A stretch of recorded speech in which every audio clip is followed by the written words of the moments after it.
Okay, so let's keep going. We're going to add a little bit more precision to the rotating of items along that are organized along a grid. So let's get started. We'll head off to vector first. We will start with a grid. This time though, a rectangular grid. All right. Let's grab a slider and make an adjustment to the spacing in the X, and we'll make that 285.285.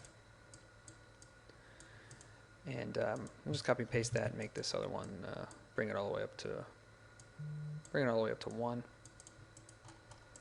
Zoom in a bit. And I'm going to set the number of items in the X direction at 35 and in the Y direction at 15. And make that nice. Okay. Good. I'm going to turn these off. Really what I'm looking for is the cell outlines, and I'm just going to put a curve parameter onto that so that I can get rid of that little frame that's always hanging out there. Alright, so we're going to introduce you guys also to now the culling process, which is a simple way to show that what we want to do is isolate every other row and make 2 sets out of this overall set of rectangles. So we want every other here and then every other of the the other set. So we can do that with a pattern, a Boolean mask. So let's go to set sequence call index. Go ahead and plug that in. Sorry, not call index. That's my mistake. Go to call pattern. That's what we want. So your component should look like this with a P there. And by default, the pattern is going to be false, false, true, true, which means if I make this selection here, you'll see that you can see the false, false happening. So whenever there's a false, it's going to essentially delete data from that set. So it's false, false, true, true, false, false, true, true. Okay. We're going to change that and make it just true, false. Okay. And what we need to do is make that multi-line data. So right-click, multi-line data, and plug that into P, and that'll make an update to that pattern. And now we want the inverse of that pattern, so we can just copy and paste that and go ahead and make that false, true. Okay. So we have one set there and the opposite set here. Together they form the whole set. Don't need that preview on anymore. We can turn that one off. Okay, and we're going to be doing some rotation and scaling. So we're going to need to find the center point of each one of these. So we can go to curve, polygon center, and plug that in, and do the same over here. Good. And we don't actually need to see these, so I'm just going to turn them off. Okay, and now what I want to do is do some non-uniform scaling. I want to scale it differently in the X and Y. I want to have the control at least to do that. So let's go to transform, affine, scale, and U, non-uniform. The geometry that we're scaling is, in fact, I'm going to kind of move these out of the way like this. And give myself some breathing room. It's the rectangles themselves. The center points are the centers that we just found. Go ahead and copy and paste that and do the same thing over here with these. All right. And now, just for the sake of demonstration here, I'm just going to plug in a slider into X and Y and then turn these off. And you're going to see that I'm scaling the rectangles to a factor. So basically this is 100% full size and all the way down to 0%, which is deleting it. You get the idea. But we're going to replace that with a gradient set of values, kind of like what we did in the first exercise. But instead of using the series, we're going to use a domain, because in this case, we know what our top and bottom values should be. In the other example, we didn't really care if we exceeded a certain number in the end. We wanted to experiment a bit. But here, in this case, we want to be a little more precise. We don't want to exceed 1, because that'll make in this case, that'll make the rectangle larger. So in this case, we want to set a range that anything that we do to that range, you'll be able to at least determine what the minimum maximum value are. set that as a standard. So let's go to, sorry, that was set sequence range. All right. And then we're going to go to math and grab the construct domain component, which is the first one there. And I'm going to grab a couple of panels, once again, to get used to these, from last semester. And I'm going to make that my minimum, and we'll make this my maximum, 0.9 here, all right? That'll be the domain, and then the number of steps is going to need to relate to the number of things we have, at least in along the rows or columns. So what I'm going to do is I'm going to reuse this x value here, and I'm going to throw that in there like that. But the nature of the way the domain works is that it's going to give us an extra value in the end. So what I need to do is set an expression by right-clicking on that n input, typing in x minus 1, and that'll give us the right number of numbers in the end. Now the last thing that's going to be very important is to make sure that the values coming out of here are organized in the same way that the values are coming out and into here. And if you look at how the data is structured, you can see that there's a series of lists all the way. There's 35 of them. Each one has n number of items, which is 8. In this case, it's just one big fat list. We need to make it at least appear like this. So in this case, it's quite simple. All we got to do is hover over this R, right-click, and go ahead and graft it. Now we're going to end up with now n equals 1, and that's okay. That same value can apply to all 8 items, but at least all the values coming out of here are now organized into 35 separate lists, which will be a better match for the data that we're plugging it into. And we've started to do some scaling here. A little bit hard to see because of this one, so let's turn that off. And you can see that they get skinny to fat because we've applied it only to the x so far. And I'm going to give the script a little bit of breathing room here because we have to do one more thing. Okay, and now we're going to set something custom for y. So what we're going to do is, I'm going to bring that down, organize my script a bit. Okay, and now what we want to do is copy and paste this chunk of code here. We can replace the 0.9, so delete that with, we can replace that with a slider. Maybe between 0 and 2, give that a shot. And plug that into B. And go ahead and increase that to something around,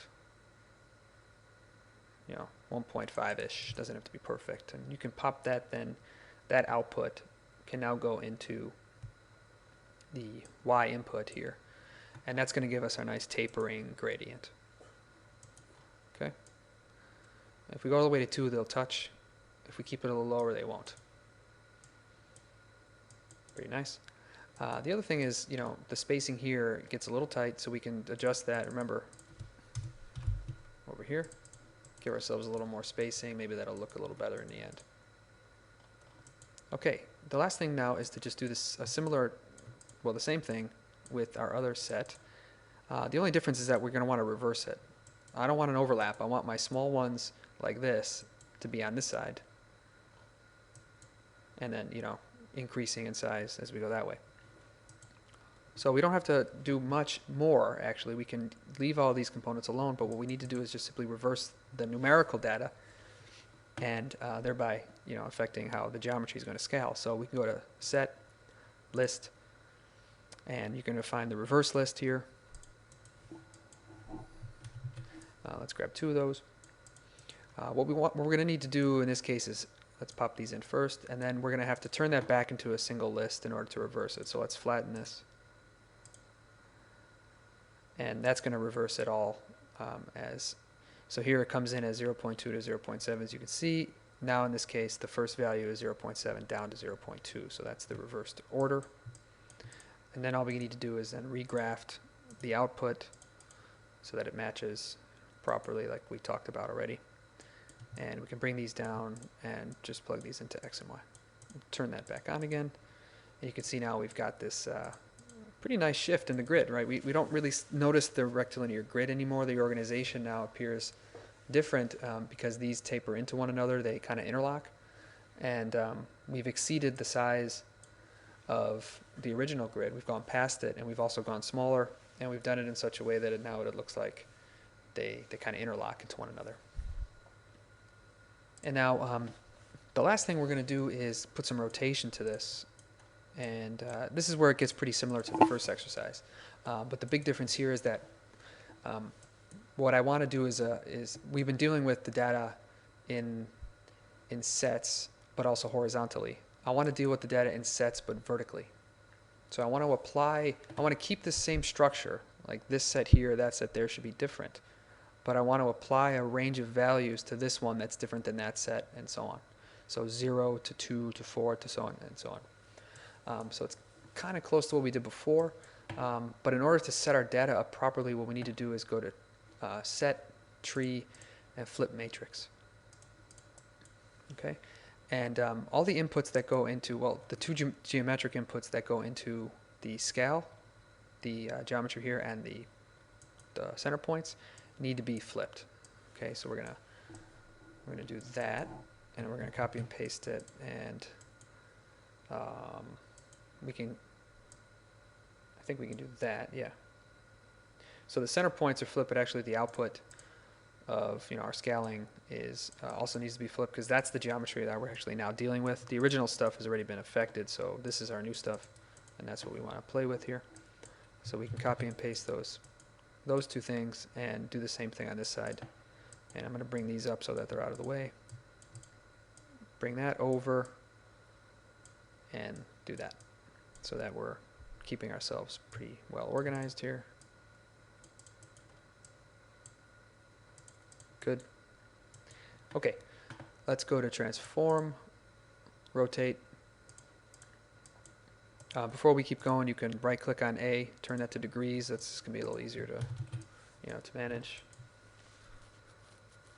And okay, so the geometry is, of course, the rectangles. The center points come out of there. We can turn off that preview so that all we're looking at is the rotations. And now here's where I can use a series again, because I don't yet really know what I want my domain to be. I mean, you could actually use the domain here and just change the end size of it, but since we've already used series for something like this in the first example, we'll just stick with that method for now, and we could always cover a different way of doing this later if it comes up. So here's where we're going to set the step size again, and I guess we'll just make this somewhere between I guess 5, but what I want to do is edit that slider so that it's putting out decimal points. I'm going to drop it a little bit as I get started. And then here, the number of values in the series needs to relate, again, to the data that it's rotating. So what we can do is go to sets, again, tree, and use this tree statistics to count how many overall branches we have. And it should give us a value, in this case, of 8. So let's plug in out of the flip matrix from the geometry, we end up with a C output of 8, and we can plug that C to C direct. So those two things match. And then this value, these values now are appropriate to where they're going. All we need to do is graph them. So don't forget that part, and we can set that in like this. So now what you should be seeing is a rotation of 0 at the bottom of this entire set, and gradually those rotations increase as the sets get higher on the screen. We can go ahead now and copy and paste this block down here. We could input our geometry into there, and of course our center points into there, turning off that preview like we did before. And now what we need to do is swap this T input with the one below, like this. And we should be all set to do that. And now the only thing I want to do is I want to make these go in the opposite direction. I want to rotate them in the positive X. So all I got to do in this case is right click on A, set another expression to invert it. So negative X is the expression, commit those changes. And in fact, what I want to do is share this slider so that I don't have to adjust two of them. I only have one slider to adjust to make changes to the entire array of objects on screen. And you can see that, we're getting some overlap, and that's maybe not good. So let's reduce this a bit. And if we think that this value is what we want in terms of let's say we want a rotation angle of 5, and that's just for whatever reason what we want. We're not getting any overlap, but maybe in the print this might get a little too close. So if you want to, again, adjust the width, you can do that back here and give it a little bit more breathing room. It's less of a gradient in terms of the width change, but you get more rotation out of it. So if you want more width change, then you may have to live with less rotation. So something like this is kind of nice, I think, as a graphic overall, because you get more a dramatic effect from horizontally from left to right. But I think we want to improve this, so let's head over here and just reduce this rotation a little bit like that. And maybe that's where we want this thing to be. All right. Now, if we head this back down to 0, I can show you. One of the examples that we looked at earlier in class was this overlap, and that's how that was produced. So because these go a little bit larger, twice the size of where they were before, we get this nice little kind of interlock effect, and almost as if these smaller ones appear to kind of stick into, kind of connect these two. And at some point they become the same width, which is kind of nice, and then they start to invert back to being these kind of little connection pieces. So you almost end up with a third element somehow visually in it, and that's just a kind of perception trick. So remember that you've got a series of numeric parameters in here that you can adjust to get different results. And as I rotate that what we just did is maybe not as nice. This starts to get a little bit strange, but there probably is a way to make this actually pretty interesting if you do a little bit more work. Maybe changing the width again might be cool here. Maybe even going a little further than 2. I don't know. I haven't tried this, but oops, now we've done it. Yeah, minimum is going to be 0, and that's going to be 3. All right. Actually, I guess, yeah. So, I guess you can get some interesting results here. You get a kind of an overlap that might take a bit more post-processing to deal with, but it's up to you how you want to make changes here. I'm going to turn that back to 2. Make it a little smaller and leave that back to, let's say, 8.5. Yeah, I was pretty comfortable where we stood here. So I think that's where I'll end this example. The only other thing that maybe I'll cover is just really quickly remembering that you can always make changes to the geometry if you wanted to, maybe soften the corner a little bit. You could just fill at the corner, something like that, and just drop a slider in. And that's, again, it's quite a bit different now. Without the sharp edges, you get a very different, feel to this thing. Or maybe you want just a really subtle little shift, which I actually like because you can see this value is being applied to all of the rectangles regardless of how wide they are, and that's going to change how soft it is. So here we get more of a square with a little rotation, or sorry, with a little soft corner. But as we go down the line, you're basically turning it into a pill shape. So you've got multiple gradients playing out. There's the gradient in scale, the gradient in rotation, and now in this case the gradient in corner radius. And then to wrap this one up, we just need to copy and paste that little bit at the end of the first one where we set our page size and made sure we were still working within the 8.5 by 11 scope. So that chunk can come over. And we should be okay here. Let's see.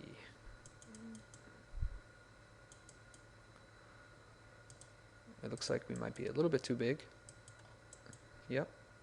So we'll have to make some adjustments. Let's see what we can do. to get this to work. Let's shrink it first in that direction, and then let's shrink it in this direction. Very nice. And you can see that even if we're shrinking it so much, we're still actually maintaining the proportions that we had before. Proportional shifts, I should say, the spacing and stuff. It's all pretty well maintained. One thing I might suggest here, I mean, the name does have some breathing room, but we could also, we can see if this works without breaking anything, maybe making less of them. That does work. So this might be where we want, well, to be honest, I kind of liked it better. Like with 15, so I'm going to leave that. You get the idea. So now we're fitting it onto our 8.5 by 11, but because these are a little smaller, oh, actually the radius still is good. Okay. All right, you get the, this one is pretty much wrapped up. And you know from the first one how you would manage this. This gets baked, that gets baked, and the text gets baked. The rest is in Rhino to do the hatching and set the pattern for printing. Great. Moving on to part 4.